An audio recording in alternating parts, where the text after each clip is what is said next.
হরে কৃষ্ণ। বিন্দুর পদ্ম চ্যানেলের আরেকটি নতুন ভিডিওতে আপনাদের সকলকে স্বাগত জানাই। আশা করি সকলে ভালো আছেন, সুস্থ আছেন। আর আমি এই যে ভিডিও বানাচ্ছি, সকলকে অনুরোধ করব শেয়ার করার জন্য। আর আমার কোথায় কোনো ভুল হচ্ছে কি না সেগুলো আমাকে প্লিজ কমেন্ট করে জানাবেন। আমাকে যদি আমার ভুলগুলো বা ঠিকগুলো না বলেন তাহলে আমি আরও ভালো করতে পারবো না। আপনাদের কমেন্টটা আমার জন্য অত্যন্ত জরুরি, তাই আমি সবাইকে অনুরোধ করছি আমাকে জানাবেন। আজকে 6 তারিখ মঙ্গলবার, 6 মে। চলুন আজকের ভিডিও শুরু করি। আজকে আমরা সেজে উঠেছি নীল রঙে মা মেয়ে। পদ্মর মামাবাড়ি থেকে যে তত্ত্বের জামাগুলো এসেছিলো তার মধ্যে আজকের এই ফ্রকটাও একটা। আমাদের দুজনকে নীল রঙে কেমন লাগছে বলবেন।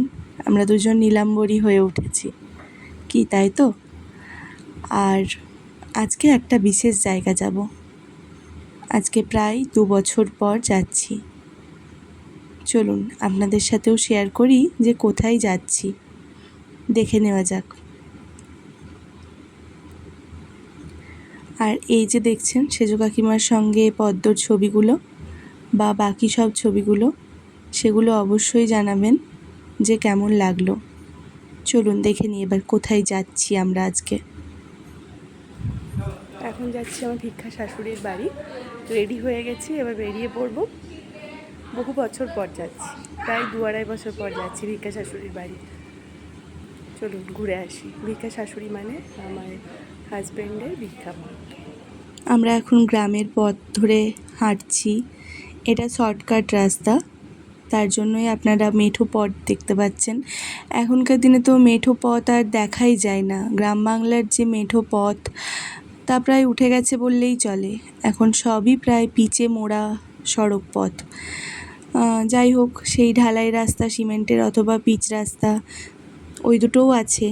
কিন্তু আজকে আমরা ভিক্ষা মায়ের বাড়ি এই মেঠো পথ ধরেই যাচ্ছি। পাশে গোয়ালাদের বাড়ি, গোয়ালাপাড়া। গোয়ালা বলতে যারা গবাদি পশু চাষ করে, গরু ছাগল এসব, মেনলি গরু চাষাবাস করে। আর গরুর ব্যবসা মানে দুধের ব্যবসা এইসব করে যাদের জীবিকা চলে। তো এই যে পাশে দেখে বুঝতেই পারছেন এগুলো গোয়ালা বাড়ি। আমাদের গোয়ালাপাড়া বেশ অনেকটাই বড় গ্রামে। এই রাস্তা দিয়েই আমরা এখন হেঁটে চলেছি। পাশে সূর্যাস্ত হচ্ছে। বেরোতে অনেকটাই দেরি হয়ে গেল। প্রতিদিনের মতো পদ্মর বাবা কিছুতেই তাড়াতাড়ি বেরোতে চাইলো না। আজকেও বেরোতে 6টা 5। যাই হোক, আমরা এখন যাচ্ছি। আর পদ্মকে হেয়ার ব্যান্ডটা পরিয়েছি। ওর খুব অস্বস্তি হচ্ছে হেয়ার ব্যান্ডটা পরে। দেখুন, কিছুক্ষণ পরই খুলে দেবো। একটু পড়ুক, দেখতে বেশ ভালো লাগছে আমার, খুব মিষ্টি লাগছে ওকে। এর মধ্যে 3-4 বার খোলাও হয়ে গেছে। এখন একটু এলাম কালী মন্দিরে। প্রথমে কালী মন্দিরে একটু প্রণাম করব ভাবলাম। আর এদিকে কীর্তনে গন্ধ দিবস আজকে। আমাদের গ্রামে কীর্তন চলবে 3-4 দিন ধরে, তারই আজকে গন্ধ দিবস। তার জন্য পাশে কীর্তনের আওয়াজও পাচ্ছেন। আর এখানে সন্ধেবেলা, বিকেল থেকে সন্ধে অবধি যেসব বাচ্চাগুলো খেলে তারাও দেখুন কি আনন্দ করে খেলছে। আর আমি একটু কালীমেলায় বসলাম পদ্মকে নিয়ে। পদ্মর বাবা গেল চপ আনতে। গরম গরম চপ ভাজা হচ্ছে, তাই চপ আনতে গেলেন উনি। আর আমরা কালী মন্দিরে বসে রইলাম। আর এই যে বাচ্চা মেয়েটি, এর নাম জিজ্ঞেস করাতে এ বললো কি গড়াই, কি যেন নামটা ভুলে গেছি, পায়েল বা কিছু একটা, আমি একদম ভুলে গেছি। ও আমার পদ্মকে দেখে ছুটে এসছে একদম কোলে নেওয়ার জন্য। অনেকেই থাকে এরকম, বাচ্চা খুব ভালোবাসে। যাই হোক, কথা বলতে বলতে পৌঁছে গেলাম ভিক্ষা মায়ের বাড়ি। এই দেখুন, দীপ মানে আমার ভিক্ষা দেও আমাদেরকে নিয়ে ঘরে ঢুকছে। তার আগে একটু কালী মন্দিরে ঘুরে এলাম। আমিই বললাম পদ্মর বাবাকে, চলো ঘুরে আসি। আমার বহুদিনের ইচ্ছে ছিল কালী মন্দিরটাতে যেয়ে একটু 2 মিনিট হলেও বসবো। তাই ও যখন চপ আনতে গেছিলেন তখন আমি বললাম যে তুমি যাও, আমি এখানে বসছি। আর এই যে দেখুন, দীপ আসতে না আসতেই কোলে নিয়ে নিয়েছে পদ্মকে, ভাইজিকে। ওর খুব খুশি। দীপের যদিও হাতটাই ভাঙা, হাতটাই লেগেছে। ও প্রথমে একটু সংকোচ করছিল যে না আমি নিতে পারবো না, তারপরে ভয় কাটিয়ে ঠিক নিয়ে নিয়েছে। যাই হোক, এবারে আমাদের মুড়ির আড্ডা চলবে।